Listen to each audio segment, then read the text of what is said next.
Hello everyone, मेरा नाम Amarendra Kumar Lal, assistant professor Bhagwan Adinath college of education महर्रा ललितपुर। दोस्तों, आज हम बीएड प्रथम वर्ष के द्वितीय प्रश्न पर शिक्षा के मनोवैज्ञानिक परिप्रेक्ष्य के अंतर्गत अभिप्रेरणा के सिद्धांतों के बारे में अध्ययन करेंगे, जिसमें हमारा आज का टॉपिक है अभिप्रेरणा का मूल प्रवृत्ति का सिद्धांत, इंस्टिंक्ट थ्योरी ऑफ मोटिवेशन।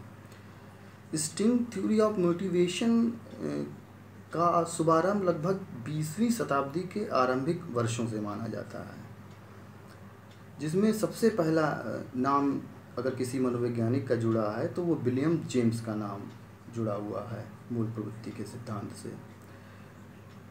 मूल प्रवृत्ति का तात्पर्य प्राणी के उत्तेजित होने और उसके व्यवहार करने की एक खास ढंग से होता है, जो कि उसकी जन्मजात प्रवृत्ति होती है। जिस जन्मजात से मतलब हुआ कि इस प्रवृत्ति को सीखा नहीं जाता है कि हम पर्यावरण में आके या समाज द्वारा सीख रहे हैं। ये व्यक्ति इनबॉर्न लेके ही पैदा होता है, और इस मत को मानने वाले मनोवैज्ञानिकों का कहना है कि यदि व्यक्ति में मूल प्रवृत्ति ना हो तो वो किसी भी कार्य को करने के लिए अभिप्रेरित नहीं होगा।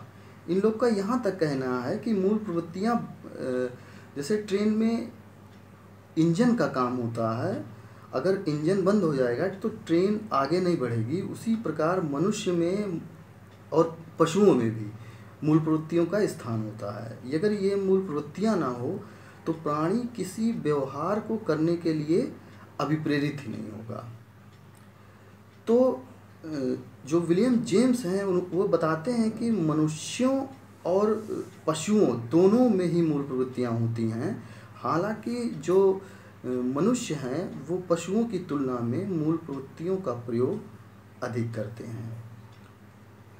इस अध्ययन को आगे सन 1908 के मनोवैज्ञानिक विलियम मैकडूगल ने आगे बढ़ाया, और उन्होंने काफ़ी अध्ययन किया इस संबंध में और 14 प्रकार की मूल प्रवृत्तियाँ बताईं, और उन्हीं से जुड़े हुए 14 प्रकार के संवेग भी बताए कि अगर कोई मूल प्रवृत्ति प्राणी में मौजूद है तो उससे संबंधित एक संवेग भी होता है।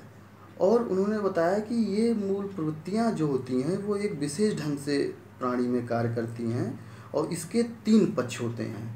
पहला पक्ष होता है कॉग्निशन का, फिर दूसरा पक्ष होता है फीलिंग का, और तीसरा पक्ष होता है डूइंग का। मतलब कि सबसे पहले व्यक्ति इन मूल प्रवृत्तियों में उत्तेजित होता है, उसके बाद उसका क्रियात्मक पहलू आता है, और उसके बाद उसका डूइंग पहलू आता है, मतलब चेष्टा। तो संज्ञान, भाव और चेष्टा। इसको हम एक उदाहरण द्वारा समझ सकते हैं कि मान लीजिए हमारे सामने सांप आता है तो हमारे सबसे पहले वो नॉलेज में आता है, जिसको हम संज्ञान कहते हैं। फिर हम क्या करते हैं, उससे हम अपनी फीलिंग दिखाते हैं, हम दूसरे नंबर पे उससे डरते हैं, और फिर तीसरा काम ये करते हैं, या तो अगर हम सक्षम हैं तो सांप को हम मार देंगे या फिर हम वहाँ से भाग जाएंगे। तो इस तरीके से ही मूल प्रवृत्तियाँ हमारे अंदर कार्य करती हैं।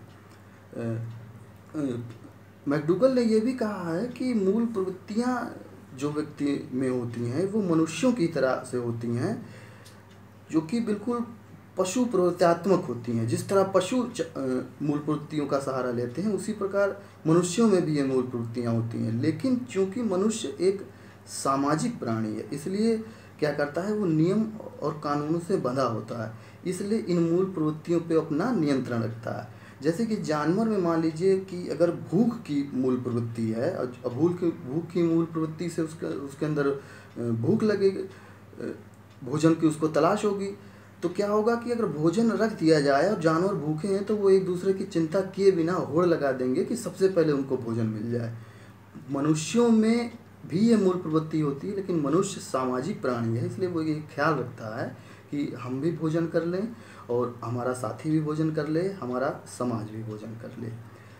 जो 14 तरीके की मूल प्रवृत्तियाँ मैकडूगल ने बताई हैं, उसमें कुछ मूल प्रवृत्तियों का हम यहाँ पे चर्चा करेंगे। जैसे कि मान लीजिए एक मूल प्रवृत्ति मातृत्व की मूल प्रवृत्ति है, तो उससे जुड़ा जो संवेग है वो होगा वात्सल्य का संवेग।